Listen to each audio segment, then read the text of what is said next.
एक किसान था। उसके पास अपना बहुत बड़ा खेत था। उसमें फसल भी अच्छी होती थी। उसके पास 2 जोड़ी बैल थे, 2 बैलगाड़ियाँ थीं। उसका जीवन बहुत ही मज़े से गुजर रहा था। लेकिन उसे चिंता करने की बहुत आदत थी। वह बिना बात ही चिंता करता रहता था और सारा दिन सोचता रहता था। वह सोचता रहता था कि कहीं मेरी फसल को कीड़े न लग जाएं, पशु मेरी फसल को बर्बाद न कर दें। इस तरह की बातें उसके दिमाग में चलती रहती थी। इसीलिए वो ढंग से खा पी भी नहीं सकता था।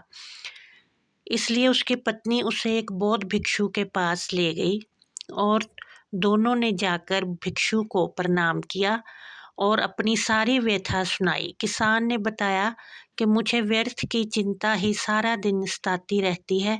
मैं यही सोचता रहता हूँ कि मेरी फसल ना बर्बाद हो जाए, मेरे बच्चे जब बड़े होंगे वो मेरी सेवा करेंगे कि नहीं, कहीं फसल को कीड़े ना लग जाएं।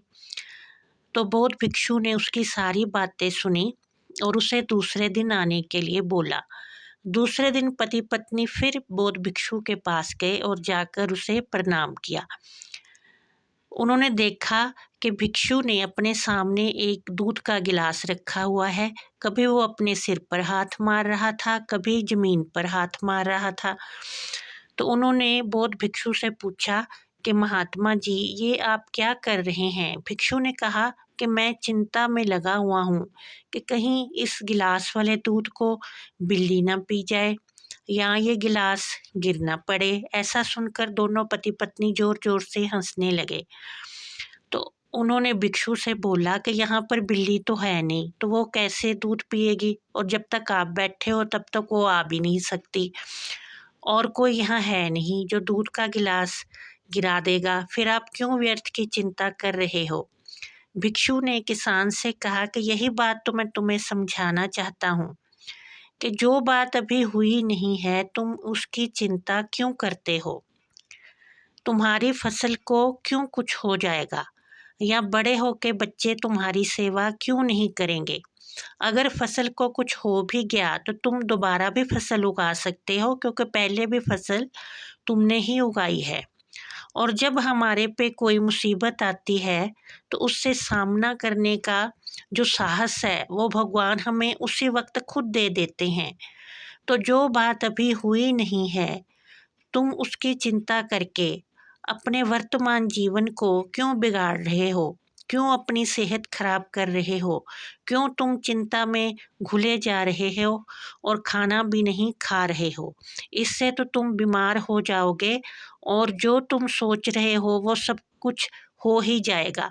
क्योंकि जब तुम बीमार हो जाओगे तो फसल कैसे उगाओगे?